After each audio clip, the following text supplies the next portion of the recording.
जय हिंद दोस्तों, मैं बात करने जा रहा हूं डिजिटल क्रांति के बारे में। प्रधानमंत्री नरेंद्र मोदी जी द्वारा 2 अगस्त 2021 को ऐसा क्या किया गया जो भारत की अपनी डिजिटल करेंसी बन गई। जी हां, मैं बात करने जा रहा हूं ई रूपी की। ई रूपी यूपीआई पे बेस्ड है। तो आइए इस वीडियो के माध्यम से हम लोग देख रहे हैं कि यूपीआई ई रूपी किस तरह से काम करता है। क्या इसे लागू होने पे एक बहुत बड़ा जन सैलाब, जन क्रांति, डिजिटल क्रांति का रूप लेगा आने वाले दिनों में, हम लोग देखेंगे।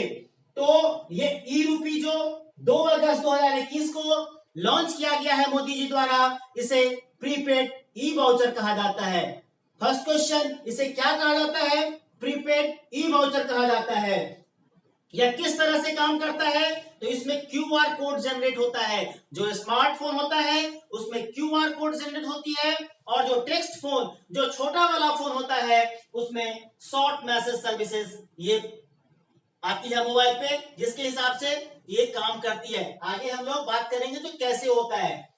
इसके अलावा जो क्वेश्चंस क्रिएट होंगे एग्जाम्स में, जो क्वेश्चंस आएंगे वो आएंगे यूपीआई। यूपीआई कब लॉन्च हुई थी? जी हाँ, यूपीआई कब लॉन्च हुई थी? तो यूपीआई 11 अप्रैल 2016 को लॉन्च हुई थी। यूपीआई कब लॉन्च हुई थी?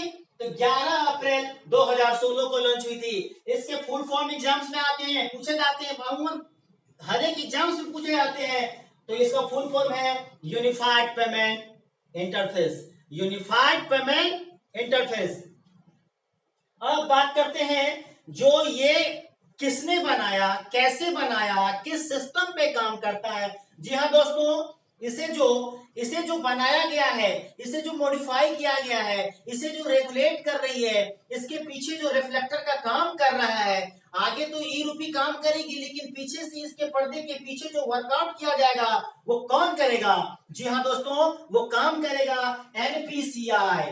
एनपीसीआई क्या होता है? National payment corporation of India. सबसे पहली बात ध्यान में रखिए, एग्जाम्स में आने वाले 8 से 10 महीने में जितने भी एग्जाम्स आएंगे, चाहे वो सिविल सर्विसेज की हो, बैंक की हो, एसएससी की हो, रेलवे की हो, डिफेंस की हो, किसी भी एग्जाम्स में ऐसे क्वेश्चंस छूटेंगे नहीं, हर एक में। क्योंकि ये ई रूपी एक बहुत बड़ा डिजिटल क्रांति का रूप ले लिया है, और इससे जितने भी सारे क्वेश्चंस आएंगे वो एग्जाम्स में आएंगे।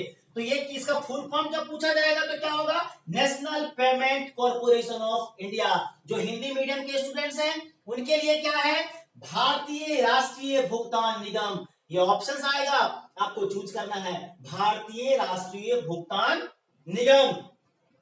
इसकी एस्टेब्लिशमेंट कब हुई थी? तो इसकी एस्टेब्लिशमेंट दिसंबर 2008 को हुई थी। दिसंबर 2008 को हुई थी। और इसके हेडक्वार्टर कहाँ है? हेडक्वार्टर इसका मुंबई में है। और देखिए, इसे अम्ब्रेला ऑर्गेनाइजेशन भी कहा जाता है। जैसे वन रूफ होता है ना, हम लोग बैंक में जाते हैं, किसी बैंक में जाते हैं, तो क्या देखते हैं? वहां पैसे विड्रॉ भी कर सकते हैं, डिपॉजिट भी कर सकते हैं, पासबुक प्रिंट भी करा सकते हैं, अकाउंट ओपन भी करा सकते हैं, लोन भी ले सकते हैं। तरह तरह के बहुत सारे चीजें आपको एक छत के नीचे मिलेगी। वन रूफ फैसिलिटी जिसे बोलते हैं। ठीक उसी तरह से ये अम्ब्रेला ऑर्गेनाइजेशन है, यानी कि एक अम्ब्रेला के नीचे बहुत सारा इसमें ऑर्गेनाइजेशन। हम लोग नेक्स्ट वीडियो में बात करेंगे कि इसके और क्या क्या फंक्शंस हैं। दोस्तों, ये जो ई रूपी है ना, ई रूपी का थीम क्या है? ये किस आधार पे काम करेगा आने वाले दिनों में? ये किस आधार पे काम करेगा? तो दोस्तों, ये जो ई रूपी है वो टारगेट, ट्रांसपेरेंट, लीकेज फ्री। हम लोग आगे बात करेंगे क्या है टारगेट। टारगेट मींस क्या होता है? जिस लाभार्थी के पास पैसे पहुंचेगा वो टारगेट हुआ। ट्रांसपेरेंट, ट्रांसपेरेंट क्या हुआ?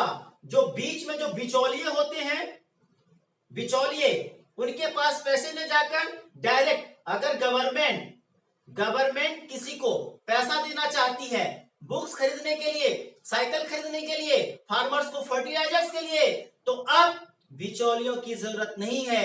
अब डायरेक्ट उनके अकाउंट में, ऐसा पहले भी होता है, होता आ रहा है। 2011-12 में, ध्यान दीजिएगा, 2011-12 में जब हमारे देश के finance minister mister Pranab Mukherjee थे, उस टाइम एक डीबीटी डायरेक्ट बेनिफिट ट्रांसफर की परिकल्पना की गई थी, जो 1 जनवरी 2013 को 1 जनवरी 2013 को इंप्लीमेंट कर दिया गया। डायरेक्ट बेनिफिट ट्रांसफर, यानी कि अगर गवर्नमेंट मुझे पैसा देना चाहती है तो वो मुझे कैश न देकर, सामान न देकर, डायरेक्ट मेरे खाते में पैसा ट्रांसफर कर देगी। इससे तो हम लोग कह सकते हैं कि ये जो क्रांति है, डायरेक्ट ट्रांसफर की जो क्रांति है, वो 1 जनवरी 2013 से प्रारंभ हुई। अब ट्रांसपेरेंट की बात तो मैंने की, अब लीकेज फ्री। लीकेज फ्री क्या? अब ये पाइप है ना, पाइप। अब पाइप से क्या होगा, ऊपर से पानी डालेंगे, नीचे से पानी निकलेगा, अगर बीच में क्या हो जाएगा, छेद हो जाएगा, तो वो एक तो एयर पास आउट होगा और पानी भी निकलेगा, यानी कि पूरा प्रॉपर वो लाभार्थी के पास, बेनिफिशियरी के पास पैसे नहीं पहुंचेगा। तो ये लीकेज फ्री क्या हुआ? गवर्नमेंट पैसे देगी, मैं बात करूं तो कैसे पैसे देगी। गवर्नमेंट पैसे देगी और वो पैसे लाभार्थी के पास न पहुंचकर 100 रुपये अगर दी, 100 रुपये ना पहुंचकर 50 रुपये, 55 रुपये, 60 रुपये पहुंच गया, 40 रुपया क्या हुआ? It's called leakage free. तो वो लीकेज फ्री को एमसिल, जब पाइप लीकेज करता है तो हम लोग क्या करते हैं, एमसिल लगाते हैं। एमसिल लगाने से वो जाम हो जाता है और लीकेज फ्री हो जाता है। तो वही लीकेज फ्री का काम ये ई रूपी करेगा। अब आते हैं, हम लोग देखते हैं कि ये काम कैसे करेगा, ये किस तरह से ट्रांसफर होगा। देखिए, इसमें क्यूआर कोड जनरेट होगा। जैसा कि मैंने पहले बताया कि छोटे वाले मोबाइल में टेक्स्ट मैसेज आएगा, कोड आएगा, चाहे वो कोड 985432 कुछ भी हो, कोड हो। और स्मार्टफोन में क्या होगा, स्मार्टफोन में आपका क्यूआर कोड, जिसे बोलते हैं क्विक रिस्पॉन्स, यानी कि क्विक रिस्पॉन्स किस तरह से होगा। आइए बात करते हैं कि एनपीसीआई काम कैसे करता है, क्यूआर कोड कैसे जनरेट करती है, ई रूपी किस तरह से लाभार्थी के पास जाता है। तो दोस्तों, ये क्यूआर कोड जनरेट होगा 3 स्टेप में, 3 चरणों में क्यूआर कोड जनरेट होगा। First, second, third. पहला जो है वो एनपीसीआई अपने पास रखेगी, दूसरा लाभार्थी के पास जाएगा, और तीसरा दुकानदार के पास जाएगा। तीसरा किसके पास जाएगा? दुकानदार के पास जाएगा। अब देखिए, ये क्यूआर कोड जनरेट होने के बाद मेरे मोबाइल में अगर गवर्नमेंट चाहती है किसी बच्चे को बुक्स देना, तो बुक्स गवर्नमेंट डायरेक्ट बच्चों को किस तरह से प्रोवाइड करेगी? तो वो बुक्स के लिए बच्चों के मोबाइल पे क्यूआर कोड जनरेट करेगी, और एक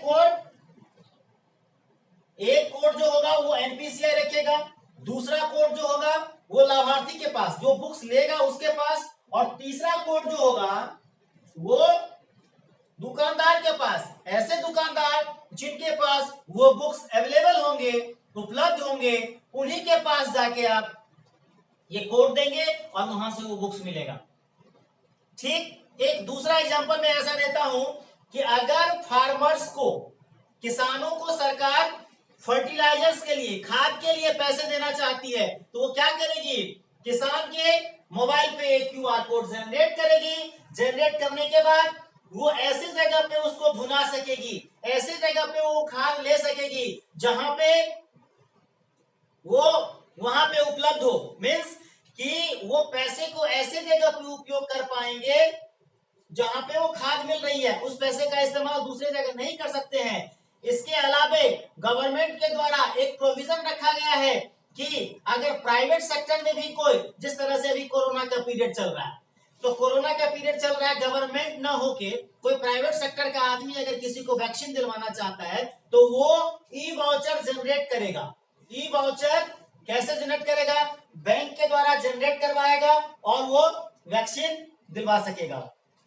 इसके साथ ही एक दिया गया कि कॉर्पोरेट सोशल रिस्पॉन्सिबिलिटी क्या होता है? सीएसआर, अमूमन सुना जाता है सीएसआर, कॉर्पोरेट सोशल रिस्पॉन्सिबिलिटी, जो किसी भी कंपनी को 2%, जो भी ये वेरी करते रहता है, मैं श्योर नहीं हूं, तो उसको आपको उसका जो अमाउंट होगा 2% वो आपको एक्सपेंस करना होता है सोशल वेलफेयर के लिए। तो उसमें भी आप ये ई कोड का इस्तेमाल कर सकते हैं, ई वेरिफिकेशन सॉरी ई वाउचर का कोड कर सकते हैं। अब देखिए ये भारत की अपनी डिजिटल करेंसी तो हो गई। अब बात करते हैं कि और किन किन देशों में चलती है। तो दोस्तों अमेरिका में ये जो वाउचर है वो एजुकेशन वाउचर के नाम से चलती है। एजुकेशन वाउचर को स्कूल वाउचर भी बोला जाता है। ये स्कूल वाउचर क्या होता है, एजुकेशन वाउचर होता है क्या? तो अमेरिका के साथ साथ कोलंबिया, चिली, स्वीडन और हांगकांग में भी, ध्यान रहे, Colombia, Chile, Sweden, Hong Kong, America में ये स्कूल वाउचर और एजुकेशन वाउचर की इस्तेमाल की जाती है। ये स्कूल वाउचर होता है क्या? तो पेरेंट्स को बच्चों को पढ़ाने के लिए, बच्चों को आगे ले जाने के लिए, हायर एजुकेशन मतलब 0 टू अपर सेक्शन ले जाने के लिए जो पैसे पेरेंट्स को प्रोवाइड करती है वो डायरेक्ट ट्रांसफर ना करके ई वाउचर, स्कूल वाउचर के नाम से फेमस है वहां पे, वो देती है। तो दोस्तों ये था हम लोगों का नया डिजिटल क्रांति, और आशा और उम्मीद करते हैं कि आने वाले दिनों में हमारे भारत सरकार के द्वारा जो स्टेप्स ली जा रही है वो बहुत ही आगे लाभकारी सिद्ध होगी।